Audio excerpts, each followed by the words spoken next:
প্রথম হিয়ারিংয়ের দিনই এবার দেবলীনা নিজের জয়ের আভাস পেয়ে গেল। হ্যাঁ বন্ধুরা, ভিডিওতে লাইক দিয়ে দেখতে থাকুন। প্রথম হিয়ারিংয়ের দিন কোনো রকম কোনো প্রস্তুতি ছাড়াই যখন কিনা আদালতে গিয়ে হাজির হয় ইন্দ্রাণী গাঙ্গুলি, কুসুম এবং আয়ুষ ঈশান, ঠিক সেই সময়ই দেবলীনা ওভার কনফিডেন্ট হয়ে যখন কিনা বলতে থাকে যে কি ইন্দ্রাণী গাঙ্গুলি হারার জন্য প্রস্তুত হয়ে গিয়েছো, তো প্রস্তুতি নিয়ে রাখো, কারণ এবারে যেভাবে তুমি আমার কাছে পরাজিত হবে তার পরবর্তীতে তুমি হয়তো বা মুখ দেখানোর লায়ক থাকবে না, তুমি রীতিমতো মুখ থুবড়ে পড়বে এবং তোমার এই আয়ুষ্মান গাঙ্গুলি, তোমার ছেলে ঈশান গাঙ্গুলি এবং তোমাদের বাড়ির এই জাদুঘরও এবার আমার হাত থেকে তোমাকে রেহাই করাতে পারবে না, কারণ তোমাকে আমি সর্বস্ব হারিয়ে তোমাকে নিঃস্ব করে দিয়ে তোমাকে আমি পথের ভিখিরিতে পরিণত করে দেবো, যাতে করে কিনা তুমি আর কোনোদিনও দাঁড়াতে না পারো। এই গাঙ্গুলি এম্পায়ার সম্পূর্ণ কিছু আমি আমার নামে ট্রান্সফার করে ফেলবো, কারণ এমনিতেও তো তুমি রীতিমতো অনেক কিছু হারিয়ে বসেছো, এবার আরও অনেক কিছু তোমার হারানো বাকি আছে। তোমাকে সম্পূর্ণরূপে নিঃস্ব করে না দেওয়া পর্যন্ত এই দেবলীনা চ্যাটার্জি অন্তত দমবে না। ঠিক সেই সময় কুসুম যখন বলতে থাকে যে সর্বপ্রথম আপনাকে আমার মোকাবেলা করতে হবে এবং আপনি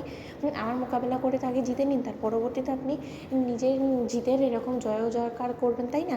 আজকে আদালতে বরঞ্চ প্রথম হিয়ারিংয়ের দিন কী হয় না হয় সেটা তো দেখে নিন। কে বলতে পারে যে শেষ বাজিটা না আমরাই মেরে দিলাম, কারণ শেষ অবধি কী হয় সেটা আপনিও জানেন না, আমিও জানি না, তাই না? তাহলে শেষ অবধি অপেক্ষা করি। জানেন তো একটা কথা আছে বাংলায় যে ওস্তাদের মার শেষ রাতে, তাই যদি আমরা শেষ রাতে মাঠটা দিয়ে যদি আমরা জিতে যাই তখন আপনি কী করবেন?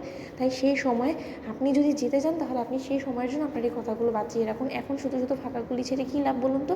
ঠিক সেই সময় দেবলীনা যখন কিনা বলতে থাকে যে কুসুম সরকার, তুমি সামান্য একটা কাজের মেয়ে হয়ে বড্ড বেশি চারাং চারাং কথা বলছো, তুমি এমন করে মাটিতে মুখ থুবড়ে পড়বে যে তুমি আর কোনোদিনও কাউকে এই মুখটা দেখানোর লায়ক থাকবে না, এই কথাটা তুমি মাথায় রেখো। ঠিক সেই সময় প্রথম হিয়ারিং যখন কিনা স্টার্ট হয়ে যায় এবং সেখানে যখন কিনা একের পর এক পাল্টাপাল্টি অভিযোগের ভিত্তিতে ইন্দ্রাণী গাঙ্গুলির পক্ষের আইনজীবী যখন কিনা কোনো কিছুই বলতে না পারে এবং কোনো প্রমাণ দাখিল করতে না পেরে এক পর্যায়ে হেরে ভূত হয়ে যায়, এবং দেবলীনার পক্ষের আইনজীবী যখন কিনা বলতে থাকে যে মিলর্ড মাই বিলাভড ফ্রেন্ডের কাছে সেরকম কোনো এভিডেন্সই নেই যাতে করে কিনা সেটা প্রমাণ করতে পারবে যে গাঙ্গুলি গ্রুপ অফ কোম্পানিজের কাছে এই লিগাল রাইটসটা আছে এই লোগোটা ব্যবহার করে।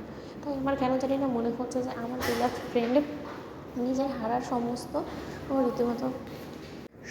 বন্দোবস্ত করেই বসেছে। অন্যদিকে জজ সাহেব যখন কিনা বলতে থাকে আয়ুষের পক্ষের আইনজীবীকে যে আপনার কাছে কি আদৌ কোনো রকম কোনো এভিডেন্স আছে যাতে করে কিনা এটা সুস্পষ্টভাবে আপনি প্রমাণ করতে পারবেন যে গাঙ্গুলি গ্রুপ অফ কোম্পানিজের কাছে এই লোগোটা ব্যবহার করার কোনো রাইটস আছে, সেরকম লিগাল কোনো ডকুমেন্ট আছে আপনার কাছে, সেরকম কোনো কিছু আপনি দেখাতে পারবেন? শুনুন, যদি আপনি দেখাতে না পারেন তাহলে এক মুহূর্তে সময় লস না করে আপনি আমাদের কাছে স্বীকারোক্তিমূলক জবানবন্দি দিয়ে দিন, তাতে করে আমাদেরই একটু সুবিধা হবে। ঠিক সেই সময় দেবলীনার পক্ষের আইনজীবী যখন কিনা আদালতের কাছে আর্জি করে বলতে থাকে যে মিলর্ড, আমার কোনো মতে মনে হয় না যে আমার বিলাভ ফ্রেন্ডের কাছে সেরকম কোনো রকম কোনো প্রমাণই আছে, তাই এই সময় লস না করে এই কেসটাকে আর টানাহেঁচড়া না করে আমার মনে হয় যে আজকে আপনি যদি রায়টা শুনিয়ে দিতেন তাহলে সেটা আমাদের দুজনের জন্যই ভালো হতো এবং তার থেকে বড় কথা আমার ক্লায়েন্টের জন্যও ভালো হতো। তো বন্ধুরা, লাইক কমেন্ট শেয়ার করে সাবস্ক্রাইব করতে ভুলো না।